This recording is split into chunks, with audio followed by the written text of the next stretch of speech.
video we are going to take a look at Rixia and Marchantia.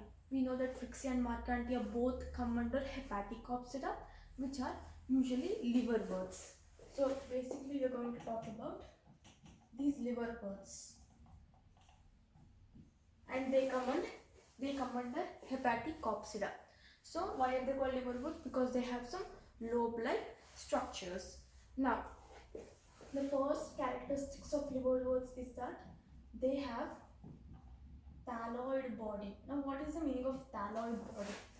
Thalloid means flat, like they have thallus-like body. So the body is not differentiated into roots, stem, leaves, or let's say branches or flowers, anything like that. So they just have a very simple, very primitive. They're not so developed and advanced as well. So they have thalloid body. The next one is, instead of roots, so usually normal plants like angiosperms, they have roots which help in absorption of water. But these liverworts, they don't have roots. Instead, they have some unicellular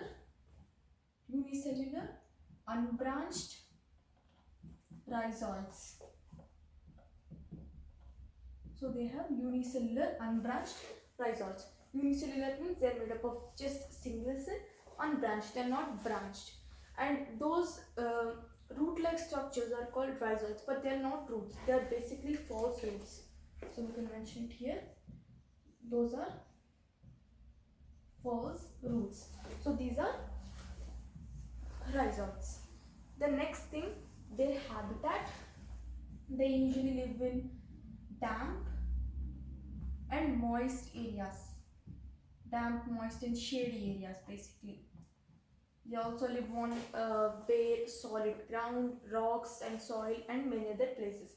Mostly they like to be with contact with water. So because they don't have any xylem and phloem, they usually grow in damp and moist areas. So examples of liverworts are Rixia and Marchantia.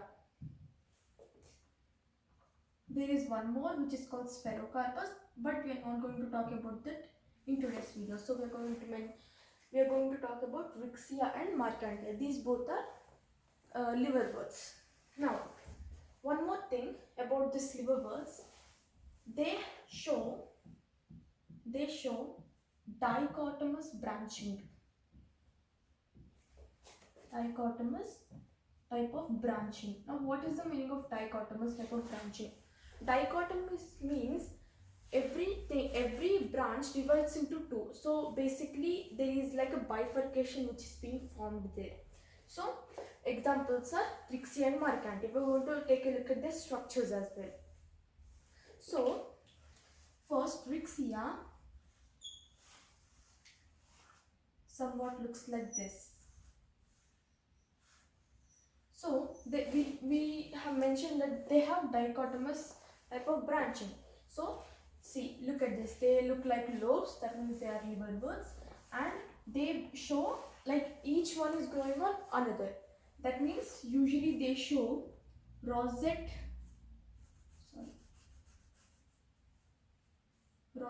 type of arrangement. So there is a rosette which is being formed. Usually what do we mean by rosette?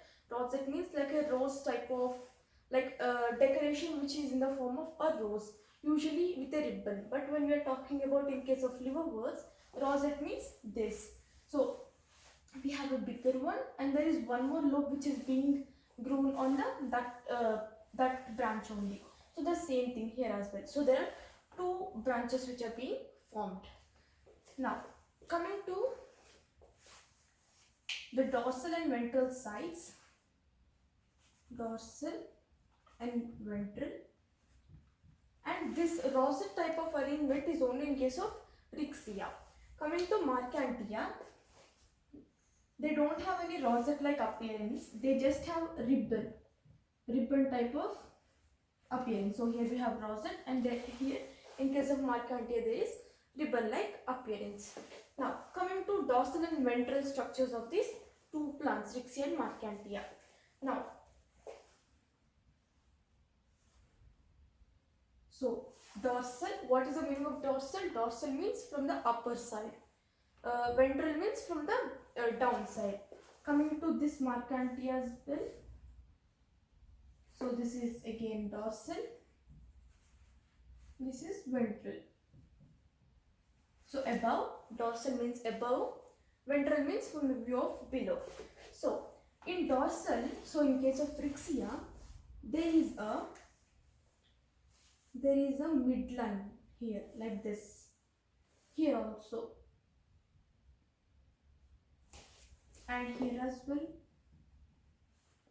Both on dorsal and ventral side we find this midline. Now coming to Rixia, on this ventral side there are some scales which are present. Only in the ventral side. It's not present in the dorsal side. So these are scales. Scales, and they're purple in color. And why are they purple in color? Because of the pigment that is called anthocyanin. Anthocyanin is the pigment which is present here in Rixia, and that is why they have purple scales. Now these kind of purple scales are also present in Marcantia as well. So in some leafy scale-like structures are present. Now, in case of Marcantia, there are these scales present, the purple scales. Here also the purple scales are present. But in case of only Marcantia, on dorsal side, this is very important, on dorsal side, there are some cup-like structures present, like this. So there are some cup-like structures which are present. And these are called the gemma cups. So these are gemma cups, and inside the gemma cups are growing some buds, some scaly buds, and these buds help in the asexual reproduction, and these buds are called gemmi or gemmy. So gemma cups or gemma cups, gemmy or gemmy. So these buds are called gemmy, and these are the gemma cups which are present only in case of Marcantia. So they are present on the dorsal side, on the midline. Now coming to some more characteristics of Rixia and Marcantia. Rixia are monoecious and Marcantia are dioecious. Now what is the meaning of monoecious and dioecious? Monoecious means the male and female sex organs are present only on the one plant or branch. In Marcantia they are dioecious. That means the female the female plant is there and the male plant is there. So the both sex organs are not present on only one plant or branch. So this is the definition of monoecious and dioecious. Now coming to the structures, this monoecious and dioecious, we know that Marcantia is dioecious. That means there are both male plant and female plant. Now coming to this male plant and female plant, so here if we write male plant and this is female plant. So this male plant has an outgrowth which is forming like this. So male plant has the outgrowth, the female plant also has the outgrowth. This male plant, this outgrowth is called as anthridiophore.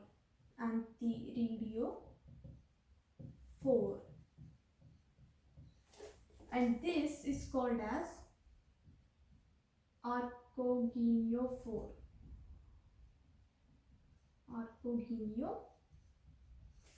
So anthridiophore and archogeniophore.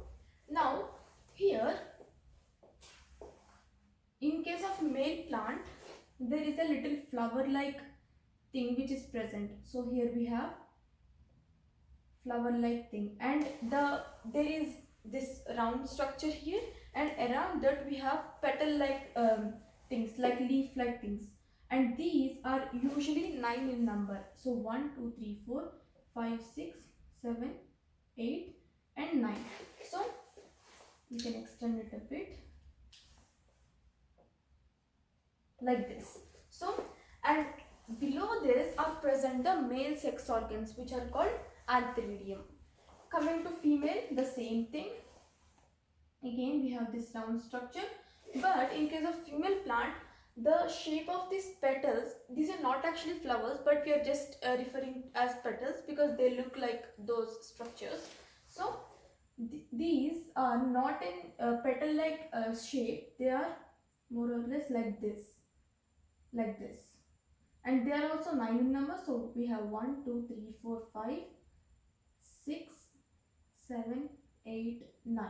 So they also somewhat look like this. And below this also we have the female organ, female sex organ, that is archegonium. So antheridium is the male sex organ and archegonium is the female one. So these are some characteristics of Rixia and Marcantia. Coming, let's revise again. So liverworts have thalloid body, that means it's very primitive form. They don't have the differentiated plant parts. Those are like, they don't have true roots, stem, leaves, etc. And they show dichotomous branching, means each one divides into two. So there is a bifurcation which is being formed, and they have unicellular unbranched rhizoids, which are false roots. So here also we can put, so these are unbranched rhizoids, and here also these are unbranched unicellular rhizoids. They perform the function of roots, but they're not exactly roots, and they grow in dampened, moist and shady areas. Examples are Rixia and Marcantia. So Rixia show this rosette type of arrangement. This Marcantia show more or less ribbon like arrangement. So these scales which are present on ventral side in case of both Rixia and Marcantia are purple in color, and they are purple in color because of the pigment anthocyanin. And in case of Marcantia also the same thing, but in case of Marcantia these gemma cups are present. So this is very important to know. The gemma cups are present, and inside gemma cups there are buds which help in asexual reproduction. So they are called as gamete or gemmy, and Rixia are monoecious, Marcantia are dioecious. So that's the male plant and the female plant. Male one is called antheridium, female sex organ is called archegonium. So the interesting thing about this liverwort is that they have thalloid body, and they have unicellular unbranched rhizoids. They don't have true roots, true stem, true leaves. They have everything false because it's more primitive form of the bryophytes. Those are liverworts. So these are some characteristics of liverworts and the structures of Rixia and Marcantia.